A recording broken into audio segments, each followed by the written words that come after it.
한 해를 보낼 때마다 다사다난이라는 말을 참 많이 합니다. 2021년 올 한 해도 가슴 아팠던 사건들이 많았는데요. LH 부동산 투기 의혹은 서민층을 허탈하게 했고 안타까운 인명사고는 올해도 여전했습니다.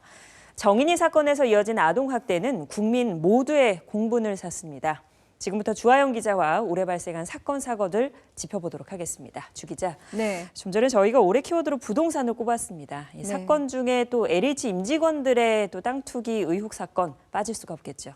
네, 그렇습니다. 한국토지주택공사 LH는 국민의 주거 안정을 업무로 담당하는 공기업이죠. 그런데 LH 임직원들이 땅 투기 의혹이 제기된 이후 후폭풍이 아주 거셌습니다.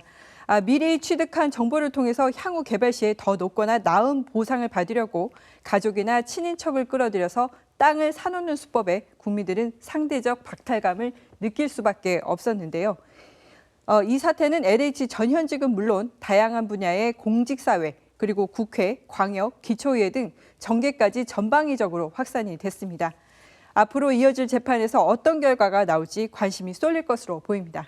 자, 그런가 하면 되풀이돼서는 안 되는 안타까운 사건들도 많이 있었는데요. 물류센터 대형 화재 그리고 산업 현장에서의 근로자 사망 소식은 올해도 여전했습니다. 네, 잊을만 하면 물류센터 화재 사건이 발생하고 있는데요. 올해도 지난 6월 이천 쿠팡 덕평 물류센터에서 불이 나서 축구장 15개의 크기의 건물과 쌓여있던 물품을 모두 태웠습니다. 당시 화재가 얼마나 컸던지 분진 덩어리가 마을 곳곳에 떨어져 주민들의 피해가 커지자 보상 창구가 따로 마련됐을 정도입니다. 사고가 난 지 48시간 만에 숨진 채 발견된 광주 소방서 119 구조대장 김동식 소방경의 사망 소식은 안타까움을 더했습니다. 지난 4월의 일이죠.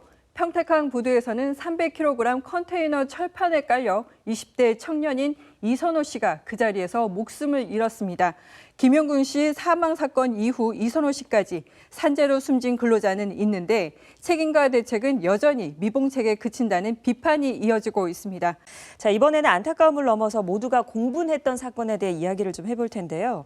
이 정인 사건 이후에도 이 조카 물고문 학대 등 이 아동 학대 사건이 끊이질 않았습니다.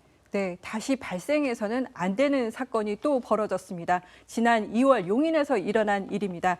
이모 집에서 맡겨졌던 10살 여자아이가 숨진 채 발견되는 사건이 벌어졌습니다. 경찰 조사 결과 30대 이모 부부가 피해 아동을 심하게 때리고 물에 받은 욕조에 그 머리를 담그는 등 고문 수준의 학대 행위를 한 것으로 드러났습니다. 1심 재판부는 지난 8월 이모에게 징역 30년, 이모부에게는 징역 12년을 선고했습니다. 지난 5월 화성에서는 2살배기 입양딸을 폭행해 숨지게 한 사건도 있었습니다. 양아버지가 말을 안 듣고 고집을 부린다는 이유로 주먹과 구두주걱 등으로 얼굴과 머리 등을 수차례 때렸는데 중환자실에서 치료를 받던 입양딸은 안타깝게도 2달여 만에 숨지는 일도 있었습니다. 매번 되풀이되는 사건, 사고들, 내년에는 조금이라도 좀 적게 전할 수 있었으면 하는 바람입니다.